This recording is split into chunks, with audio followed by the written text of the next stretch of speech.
Good evening, everyone. I'd like to express my thanks to Judith Deutsch for inviting me to address Science for Peace in your 2012 annual meeting. I've been grateful since joining Science for Peace, which I joined soon after retiring 3 years ago from Boston University.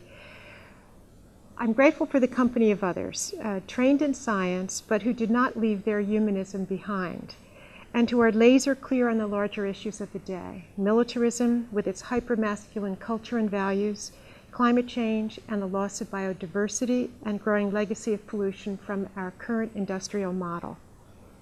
Judith asked me to speak on the culture of militarism, that is, the American cultural context of militarism and the role of militarism in climate change.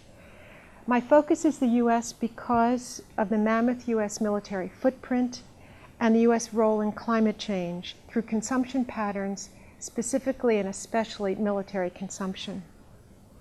U.S. militarism flourishes in American society by allying its mission with the captivating myth of U.S. exceptionalism. Our military, purportedly the greatest in the world, although I'll add that they haven't won a war since the Second World War, but that aside, our military protects the rest of the world, this is the myth, from evil forces within the framework of international conventions on war. The economist Richard Wolff writes that the same theme of exceptionalism infuses the American economy, promising upward mobility and raising everyone to middle class. And I have to say that most whom I've known, working class, lower middle class people, have believed that myth until very recently, despite the 20 to 30 years stagnancy in wages for most and the growing extremes in income inequality. In his recent best-selling book, Washington Rules, retired Lieutenant Colonel Andrew Bosovich applies Christian metaphors to illustrate the quasi-religious belief system governing U.S. militarism. The American credo that the U.S. is variably called by God, destiny, or history to maintain order in the world generates the American Trinity: omnipresent military bases, omnipotent Pentagon, and omniscient right to intervene wherever and by whatever means we see fit. Furthering the metaphor, Noam Chomsky refers to the conceit of righteous U.S. militarism as the doctrinal principle that though the U.S. government sometimes makes mistakes, its intentions are by definition benign, even noble. The U.S. is the latest, best example of how militarism can penetrate economy, education, media and entertainment, trade, domestic and foreign policy, grievously pollute the global environment, and drag a country towards overstretch and insolvency, as it is doing with the United States. U.S. military spending exceeds spending for education, environment, housing, justice, transportation, job training and job creation, agriculture, energy, and economic development combined. It nearly equals the rest of the world's defense spending combined. The Pentagon has 30 times the funding of the State Department for non-military foreign aid and operations, relegating diplomacy to the back of the bus. Former Defense Secretary Robert Gates once quipped that military marching bands have more people than the State Department has foreign diplomats. Of all the federal agencies, only the Pentagon develops blueprints and visions for decades to come, a presumption of power and colonization of the imagination unseen anywhere in government. Americans generally tune into their country's military in times of war. Otherwise, they channel surf, leaving the heft of militarism largely unnoticed. The U.S. functions like an empire abroad, with nearly 1,000 military bases, our counterpart of colonies, 500,000 soldiers, spies, and contractors in 130 countries, and a dozen U.S. aircraft carriers located tactically around the globe, each of which contains more warplanes than the Air Force of most countries. And yet, for most Americans, their country is mainly the domestic democracy they call home. Thus, when Americans weary of a war waged in a remote corner of the world, as we have tired of the 11-year inscrutable war in Afghanistan, now spread to Pakistan, we seek palliative measures rather than a cure for militarism.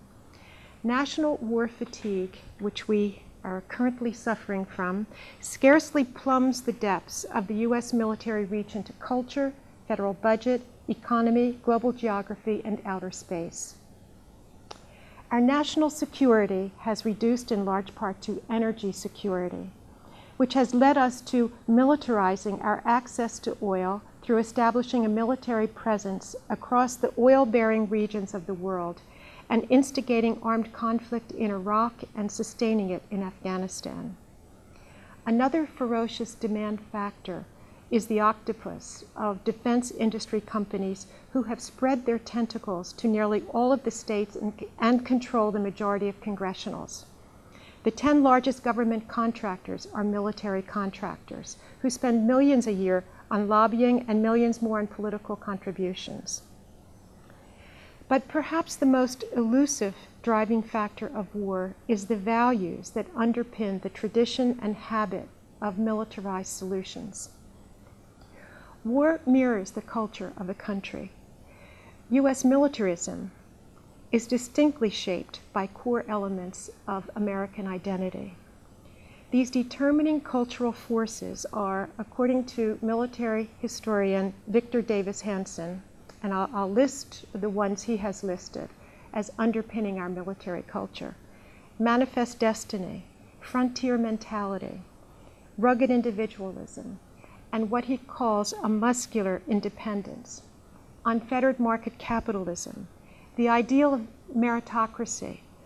No matter what one's class, one can rise to the top in the U.S. military, and a fascination with machines, modernity, and mobility. I cannot help but note the preponderance of masculinist values in this list of cultural values. All converge to generate bigger, better, and more destructive war technology.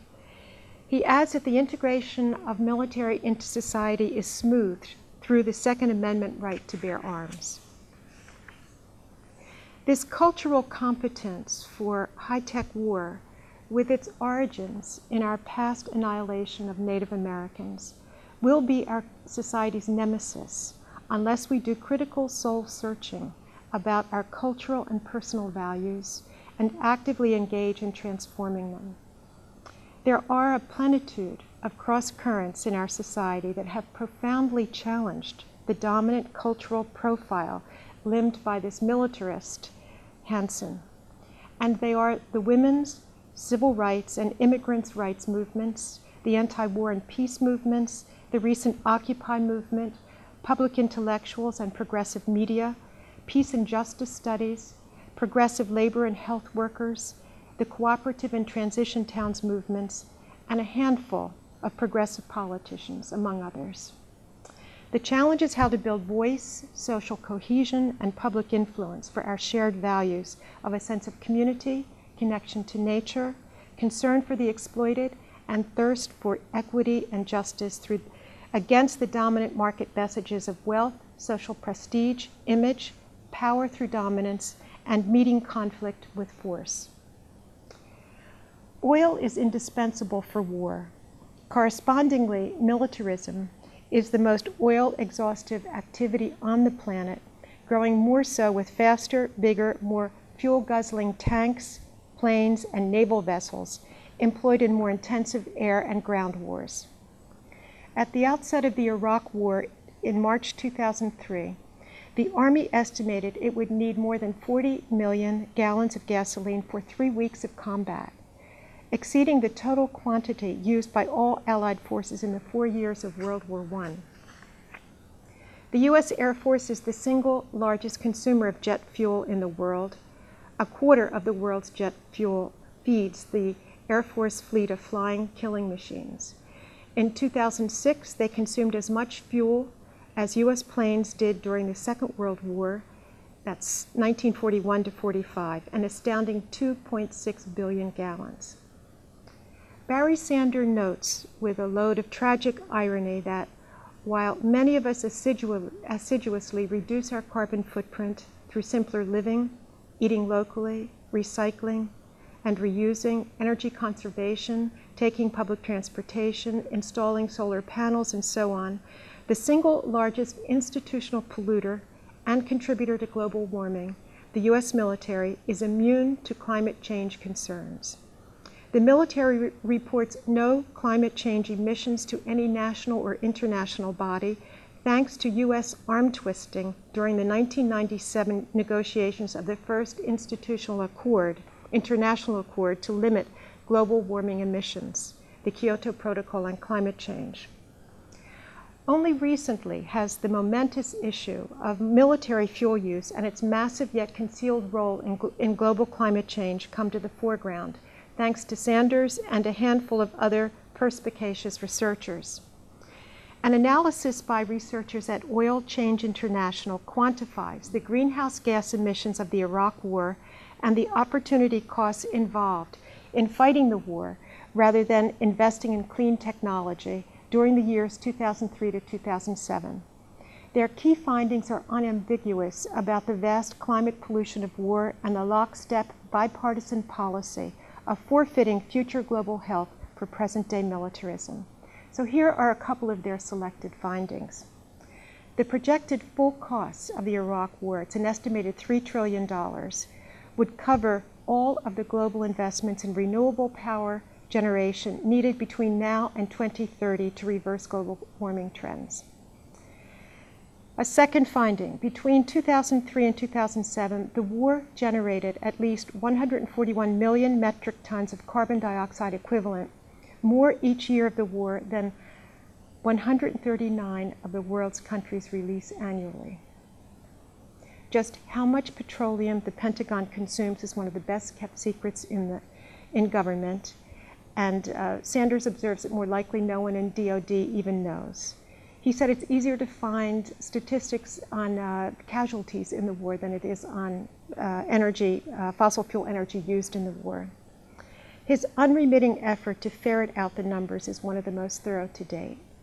By his calculation, the U.S. military consumes as much as 1 million gallons of oil per day and contributes 5% of current global warming emissions. Keep in mind that the military has 1.4 million active duty people, or 0.0002%, that is 0.002% of the world's population, generating 5% of climate pollution. Yet even this comparison understates the extreme military impact on climate change. Military fuel, that's jet fuel, is more polluting because of the fuel type used for aviation, given the higher CO2 emissions from jet fuel, and also the unique polluting effects of jet exhaust. Perversely then, the U.S. military consumes fossil fuel beyond compare to any other institutional and per capita consumption in order to preserve strategic access to oil, a lunacy instigated by a series of post-World War II presidential decisions. Since we are scientists and engineers for peace, I want to conclude with some thoughts on preconditions for peace and some analysis on the success of nonviolent versus violent revolutions in the 20th and 21st centuries. Many social and cultural preconditions must take root and proliferate in our society in order for peace to become a dynamic state of action and a political agenda that contends cogently with the demand side for war. Among these preconditions are truth-telling about the full harm of war. I just want to add here that the most recent example, most moving example of truth-telling about the full harm of war was in Chicago in the protest against the NATO meeting there, in which U.S. veterans took their medals and threw them down to the ground, explaining the evil, the immorality of the wars in which they had fought. These were the Iraq and Afghanistan wars particularly. So, truth-telling about the full harm of war, conscientious objection to war, foregrounding models of progress in democracy, human rights, and sustainable development, which have been won by nonviolent social movements, and public prophets of peace among us, that is, individuals who champion nonviolence on the public stage of human history. The 20th century was a century of unparalleled world war, unparalleled civilian war dead, and an unparalleled arms race. But it was also, as Jonathan Schell has well documented in his book, The Unconquerable World, a century of nonviolent action, with the Gandhian Revolution, the US Civil Rights Movement, and the sudden and nonviolent fall of the militarized empire of the Soviet Union in the late 1980s and early 1990s. The most far-reaching, in my perspective, and perhaps the most underestimated of the peaceful social revolutions is that of women's revolutions, which have been fought continuously and nonviolently for nearly 2 centuries on every continent on behalf of the majority of the world's population. They have gained women in many places the democratic rights and public power that men have violently spilled blood to gain. The rights to vote, own property, inherit, and hold office, to earn equal pay for equal work, and to have legal protection against all forms of sexual harassment and sexual violence. Nonviolent civil resistance is not only viable, it is also successful. Recent comparative studies of nonviolent and violent revolutions confirm the superiority of political nonviolence. A comparison of all known major nonviolent and violent resistance campaigns from 1900 to 2006, and that's a total of 323 campaigns for regime change, ousting foreign occupiers, and secession.